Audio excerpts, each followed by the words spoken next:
and he was a Mason. Mm-hmm. He had indicated to somebody that he would like to have full Masonic burial when he died. And he took his life. Yeah. I think he had a medical condition, very painful, something like a GI issue. I read that somewhere. But anyway, he ended his life, and so they said, well, he wants a Masonic funeral, so they waved the white flag. Oh, no, I couldn't believe that when I read that. Yes, we were like, wow, especially this war. Well, and this is what's really incredible, is that the warden here at the time was named Lee. He had just gotten back from Kentucky, where he himself fought in the Confederate cause. Oh, wow. He was on furlough or something, so he's been shooting things here. And they waved the white flag, and a Yankee wants a Masonic funeral, and so he said, absolutely. Followed the vault of the war, and they brought his body up from the river. And the men, and this is what's reenacted, they have guys that dress in Confederate garb, and others that dress in their Union uniforms. Mm-hmm. And they all gathered around the grave and did the Masonic burial rite. I got to participate last year.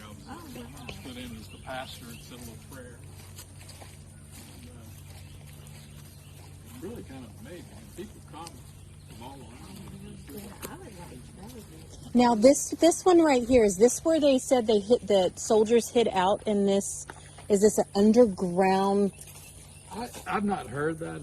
There's an iron door that blocks that now, but there is an underground room beneath, and you can see that's the vaulted ceiling of it, and it's and there's all kinds of stories. I mean, one story is that an older man's wife died in childbirth. She was much younger, and he had her interred here, and he would go down and sit in his rocker Underneath it and visit her.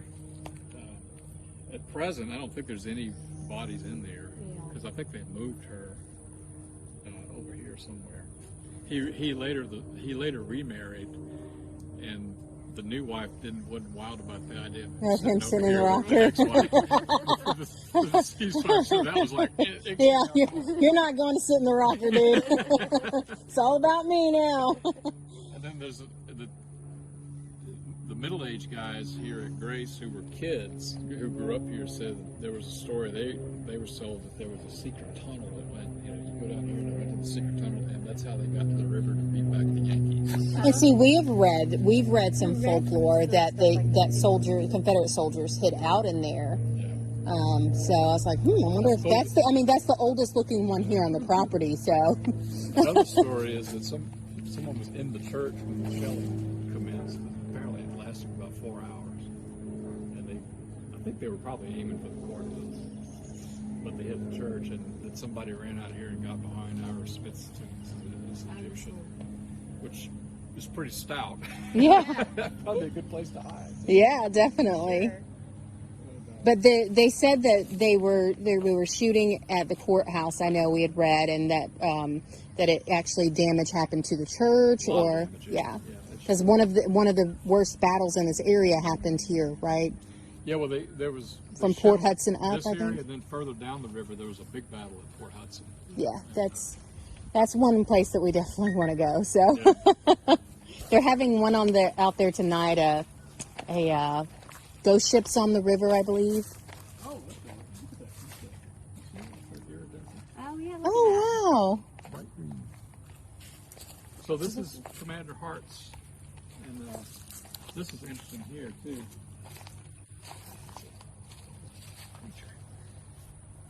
They made a mistake when they were inscribing this, because it looks like it originally said April. Oh, wow. Did you see that? Yeah. Oh, no. Yes.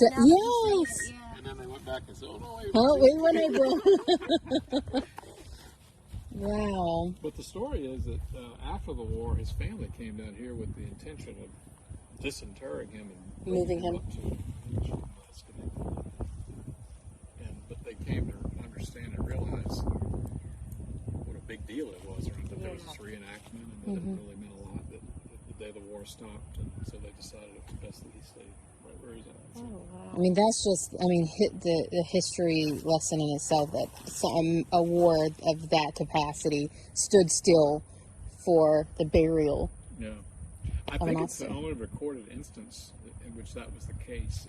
I mean, and I've done a lot of research. I've never heard of it until this, and I was like, what? In World War One, there's a story I'm aware of, where there was a ceasefire called at Christmas, and the German soldiers Yes. got together and had coffee, and and then Christmas was over. They went back to their sides and started shooting. Each other.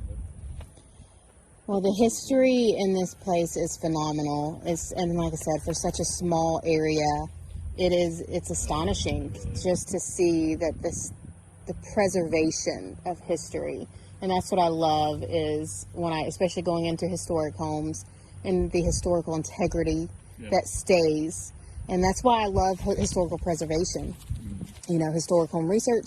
And I go into these places and I'm like, but they changed this or they changed that and they've, updated this. But when you walk into a building like this and you see the historical integrity, it's amazing. It just, it takes my breath away. Do you see too that I learned this recently, and I didn't know it before, but many of these tombs have in this case, like an obelisk. Mm-hmm. And sometimes there's just a pillar that sort of evokes a sense of a tree or a trunk. And a lot of times they're truncated, and that indicates that the deceased died very young. Oh. So I'll show you. Did you know that? Mm-mm.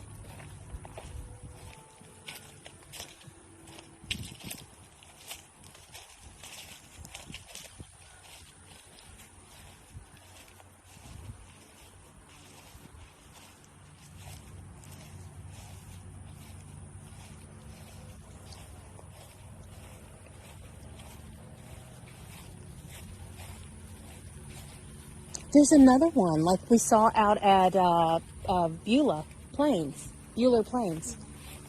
Almost identical to that one. So this boy was 7 years, 13 days. So that's symbolized by the truncated. Wow. So his life was cut short like a tree. This That fellow is, died. I think he drowned in his 20s. Turnbull. Just Turnbulls were very prominent family. and honestly, I've never seen one. I've been in cemeteries from Savannah, Georgia. I've never seen one seen that cut yet. like There's this. several. But again, up in the north, things were lost in time. But that is This thing, I'm not sure astonishing. what's going on. I just noticed how that's cattywampus. I'm not sure what We saw an actual one that looked like a tree over in Beulah Plains when we went walking through there earlier. And it looked identical to a tree trunk, just like this. Didn't have all the ornaments on it, This but one's really interesting here. There's a fellow that was just here from